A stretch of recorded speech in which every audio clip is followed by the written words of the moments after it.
மக்களுக்கு நல்லது பண்றதுக்கு அரசியலுக்கு வாங்கடா, கொள்ளை அடிக்கிறது கொலை பண்றதுக்கு மாடா அரசியலுக்கு. தாயாம் தமிழை வணங்குகிறேன். வருங்கால நிரந்தர முதல்வர் நமது உடன்பிறப்பு எனது அண்ணன் தளபதி விஜய் அவர்களை வணங்குகிறேன். போர்படை தளபதிகளுக்கெல்லாம் தளபதி நம்மை ராணுவ படை போன்று வழி நடத்தி கொண்டிருக்கும் பாசத்திற்குரிய அப்பா பொதுச் செயலாளர் ஆனந்த் அவர்களை வணங்குகிறேன். மங்கையர் தினத்தன்று மட்டும் மங்கையரை கொண்டாடும் கழகங்களுக்கு மத்தியில் தினம் தினம் மங்கையரை கொண்டாடி கொண்டிருக்கும் ஒரே கழகம் தமிழக வெற்றி கழகம். வாக்குக்காக மட்டும் பெண்களை பயன்படுத்திக் கொண்டிருக்கும் அரசியல் களத்தில் 2 பெண் கொள்கை தலைவர்களை ஏற்றிருக்கும் ஒரே கழகம் தமிழக வெற்றி கழகம்.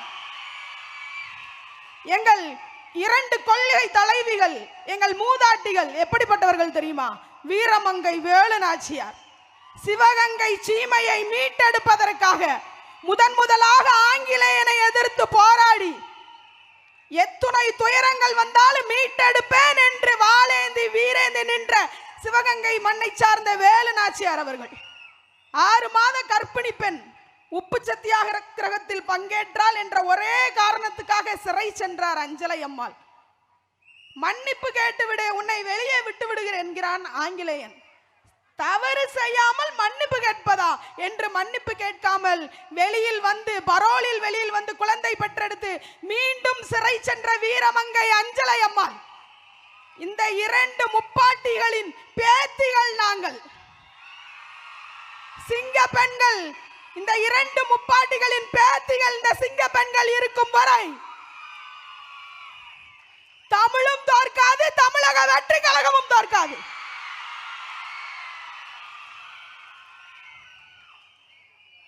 பெண்கள் பாதுகாப்பு திட்டம்ன்றாங்க, பெண்களை கொண்டாடுறோன்றாங்க. மாசம் 1000 ரூபாய் கொடுக்க நீங்களா கொடுத்தீங்களா?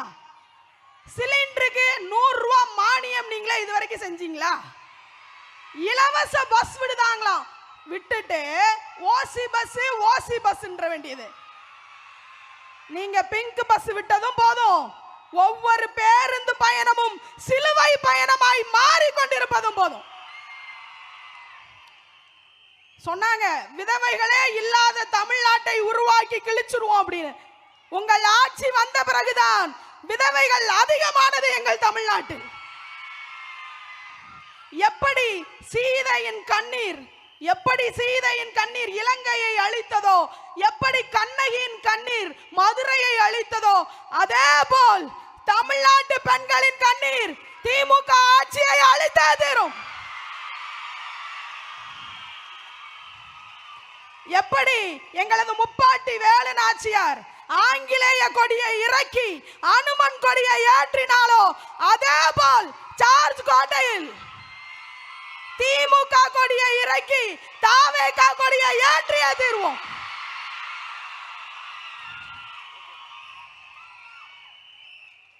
எதற்கும் அஞ்சாத வீர பெண்களே, எத்தனை புயல் அடித்தாலும் புன்னகைத்துக் கொண்டே இருங்கள். எத்தனை தடைகள் வந்தாலும் மீண்டும் மீண்டும் எழுந்து நின்று வீரமாக சொல்லுங்கள்.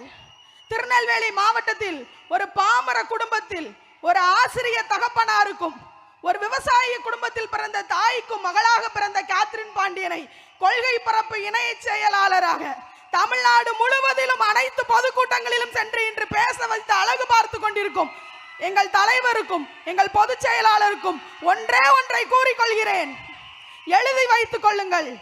தமிழ்நாட்டு பெண்கள் அனைவரும் எங்கள் தளபதியின் பின்னால். பெண்களுக்கு பாதுகாப்பு கிடைத்து விடாதா, ஏதாவது நம்மளுக்கு நல்லது நடந்துராதா என்று ஏங்கிக் கொண்டிருக்கும் பெண்களுக்காக தோன்றிய ஒரே வெற்றி தலைவர் எங்கள் அண்ணன் விஜய் அவர்கள். பாமரர்களுக்கும் பணக்காரர்களுக்கும் இடையே நடக்கக்கூடிய போர் தான் இந்த 2026 தேர்தல். 5000 கொடுத்தாங்கல்ல, 50000 வரைக்கும் கொடுப்பாங்க, பத்திரமா வாங்கிக்கோங்க. ஆனால் நமது ஒற்றை விரல் வாக்கை மட்டும் விசில் சின்னத்திற்கு அளித்து தாவேகாவையும் தமிழக வெற்றி கழகத்தையும் எனது அண்ணன் விஜய் அவர்களையும் சென்ட் ஜார்ஜ் கோட்டையில் ஜோசப் விஜய் எனும் நான் என்று எங்கள் அண்ணன் உறுதியேற்கும் வரை அத்துணை பெண்களும் வேலு நாச்சியாகவும் அஞ்சலை அம்மாளாகவும் உங்களுடன் இருப்போம் என்று கூறி அனைவருக்கும் மகளிர் தின நல்வாழ்த்துக்களை கூறி விடைபெறுகிறேன். நன்றி. ஒரு விவசாயம் நீங்க நல்லா சாப்பிடுங்கிறது என்னுடைய ஆசை. ஆனா ஒரு சின்ன வருத்தம், ஏன்னா இன்னைக்கு நம்ம சாப்பிட்ற உணவுல வந்து ஆரோக்கியம் இருக்கா இல்ல டாக்ஸிக் கெமிக்கல்ஸ் இருக்கான்னு பார்த்தா பெரும்பாலும் ஆரோக்கியத்துக்கு சத்து ரொம்ப இல்லை. ஸோ அப்படி இருக்கிறப்போ நான் வந்து ஒரு 10 வருஷம் முன்னாடி ஐடி வேலையெல்லாம் வேண்டாம் அப்படின்னு சொல்லிட்டு சிட்டிலேருந்து கிராமத்துக்கு போய் விவசாயம் பண்ண ஆரம்பித்தப்போ ஒரே ஒரு ஃபார்ம் ஒரு 18 கஸ்டமர் தான் இருந்தாங்க. ஆனால் இன்னைக்கு ஒரு 20,000 மேற்பட்ட குடும்பங்கள் வந்து நஞ்சிலா உணவை நோக்கி போயிட்டுருக்காங்க. இதில் என்னென்னா இன்ஜினியரிங் படித்தோம், ஆனால் இன்றைக்கி விவசாயம் செய்கிறப்போ என்ன புரிதல் பெருசாக வந்திருக்கு அப்படின்னா, விவசாயம் ஒரு தொழில் மட்டும் கிடையாதுங்க, அது ஒரு வாழ்க்கை முறை, அது ஒரு பெரிய பொறுப்பு. ஃப்யூச்சரோட ஆரோக்கியத்தை எங்களால் இன்றைக்கி வந்து பாதுகாப்பாக கொடுக்க முடியுங்கிறதுக்கான ஒரு பெரிய ரெஸ்பான்சிபிலிட்டி. அண்ட் இயற்கை விவசாயம் செஞ்சால் மட்டுமே நம்ம ஃப்யூச்சரை நம்ம பாதுகாக்க முடியும். நீங்கள் எல்லோரும் கண்ணை மூடி ஒரு விவசாயி யோசிச்சு பாருங்களேன். எல்லோரும் ஒரு செகண்ட் கண்ணை மூடிட்டு ஒரு விவசாயி அப்படின்னு யோசிச்சு பார்த்தீங்கன்னா, பெரும்பாலும் நம்ம மைண்டில் வர்றது வந்து ஒரு தாத்தா, ஒரு வயசான சுருக்கம் உள்ள ஒரு முகம் அப்படி தான் இருக்கும். கூகுளில் போய் நீங்கள் தேடினா கூட ஃபோட்டோவில் வந்து அப்படி தான் வரும். பெரும்பாலும் ஆண்கள் தான் வருவாங்க. ஆனால் சொல்லப்படாத விஷயம் என்ன அப்படின்னா, நம்ம இந்தியாவில் கூட 70% மேலே பெண்கள் தான் விவசாயம் பண்ணிட்டு இருக்கிறாங்க. களை எடுக்கிறதா இருக்கலாம், நாற்று நடதா இருக்கலாம். ஆனால் ஒரு 10% கூட லேண்ட் ஓனர்ஷிப் கிடையாது. அவ்வளோ பேர் வந்து நம்ம வந்து விவசாயம் சொல்கிறோம், பட் விவசாயம் வந்து அழிஞ்சு போயிட்டு இருக்கிறது உண்மை. பட் இப்போ நம்ம மீட் எடுக்கலை அப்படின்னா 20 வருஷம் கழித்து நம்ம யாருக்கும் நல்ல உணவு கிடைக்காம போயிடும். ஏஐ சூப்பராக எல்லா வேலையும் பார்க்குது, ஆனால் இன்னும் ஃபுட் ப்ரொடக்ஷன் ஏஐ பண்ணாது. நம்மளோட பிரியாணியை ஏஐயால் ப்ரொடியூஸ் பண்ண முடியாது. நம்மளோட சாப்பாடு எதுவும் இன்னும் வரல. பட் நான் என்ன செய்கிறேன் அப்படின்னா, இளைஞர்களால் இதை மாற்ற முடியும். 40-50 வருஷம் பண்ண டேமேஜை இன்றைக்கி இப்போ நான் செய்கிற நிறுவனம் பேர் மை ஹார்வெஸ்ட் ஃபார்ம்ஸ். இங்கே கூட பாலா என் டீமேட் கூட வந்திருக்காரு. ஸோ நாங்கள் இளைஞர்கள் எல்லா மாவட்டத்துலேயும் நாங்கள் எல்லாம் செஞ்சு என்ன பண்ணுறோம் அப்படின்னா, விவசாயத்தை மீட்டெடுக்கிற பணியில் இருக்கிறோம். தொலைஞ்சு போன நிறைய உணவுகள் இருக்குது. இப்போ அரிசி எடுத்துக்கிட்டிங்கன்னா 1,10,000 வெரைட்டி அரிசி இந்தியாவில் இருந்திருக்கு. ஆனால் இன்றைக்கி கேட்டால் 1000 கூட கிடையாது. ஸோ நம்ம உணவே மருந்து அப்படின்னு முன்னோர்கள் சொன்னதை நாங்கள் வந்து எப்படியாவது செய்யணுங்கிற ஒரு முனைப்பு எடுத்து ஒரு சின்ன விதை போட்டிருக்கோம். கண்டிப்பாக நம்ம எல்லோரும் சேர்ந்து ஆரோக்கியமாக சாப்பிட்டீங்க, விவசாயிக்கிட்ட நேரடியாக பொருள் வாங்கினீங்க அப்படின்னா, நீங்கள் வாங்குறது வெறும் உணவு மட்டும் இல்லை, அவங்க நம்பிக்கைக்கு அது பெரிய முதலீடு. ஸோ உங்கள் ஹெல்த்துக்கு நீங்கள் ரெஸ்பான்சிபிளாக இருக்கணும்னா உங்கள் சாய்ஸஸ் ரொம்ப இம்பார்ட்டண்ட். ஸோ நீங்கள் சாப்பிட்றது அடுத்து வர சந்ததியருக்கான ஹெல்த் இன்வெஸ்ட்மெண்ட்டாக பாருங்கள். ஸோ எல்லாருமே நஞ்சலா உணவை நோக்கி போங்க. இளைஞர்கள் எங்களை சப்போர்ட் பண்ணுங்கள். Keep supporting. Happy women's day once again. மகளிர் தின வாழ்த்துக்கள். நன்றி. அவங்க சொன்னதை போல நல்ல உணவாக வாங்குவோம், நஞ்சில்லா உணவாக வாங்கி விவசாயிகள்கிட்ட இருந்தே நேரடியாக வாங்குவோம். அடுத்து இந்த மேடையில் சில வார்த்தைகள் பகிர்வதற்காக கால் பந்து பயிற்சியாளர் தமிழ் முனிசா அவர்களை அன்போடு அழைக்கிறோம்.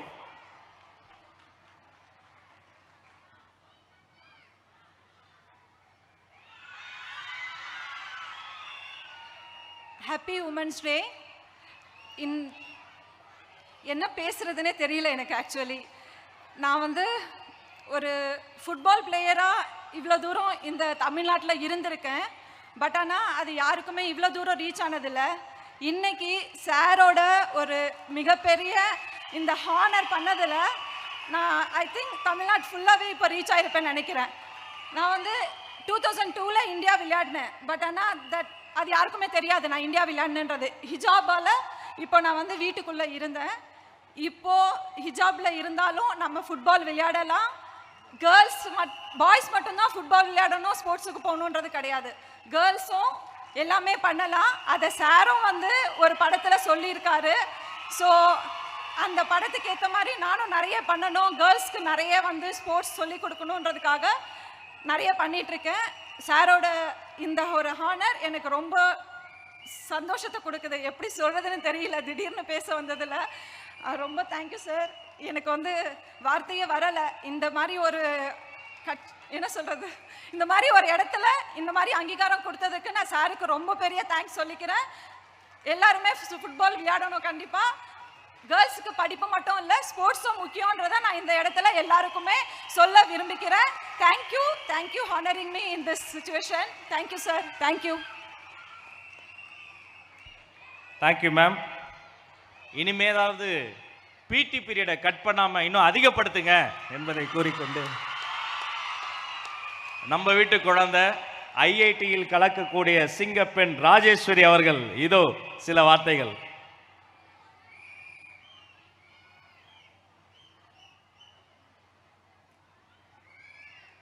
அனைவருக்கும் வணக்கம். என்ன சொல்றதுன்னு தெரியல. நான் ஒரு கல்வராயன் மலையில ஒரு கிராமத்துல இருந்து வந்து இன்னைக்கு சென்னை ஐஐடியில் படிக்கிறேன் அப்படின்னா அதுக்கு முக்கிய காரணம் படிப்பு மட்டும்தான். ஸோ என்ன சொல்றதுன்னு தெரியல. ஆல்ரெடி நான் இந்த மேடைக்கு வந்து அண்ணாட்ட வந்து அவார்டு வாங்கியிருக்கேன். ஸோ இந்த டைம் வந்ததில் ரொம்ப ஹாப்பி. ஸோ அப்போ சொன்னதான் இப்பயும் சொல்கிறேன், படிப்பை மட்டும் விட்டுறாதீங்க. படிப்பு மட்டும்தான் எல்லாமே நம்மளுடைய வாழ்க்கையே மாற்றும். ஸோ நன்றி. அனைவருக்கும் மகளிர் தின நல்வாழ்த்துக்கள். So thank you for this opportunity. Thank you. மக்களுக்கு நல்லது பண்றதுக்கு அரசியலுக்கு வாங்கடா, கொள்ளை அடிக்கிறது கொலை பண்றதுக்கு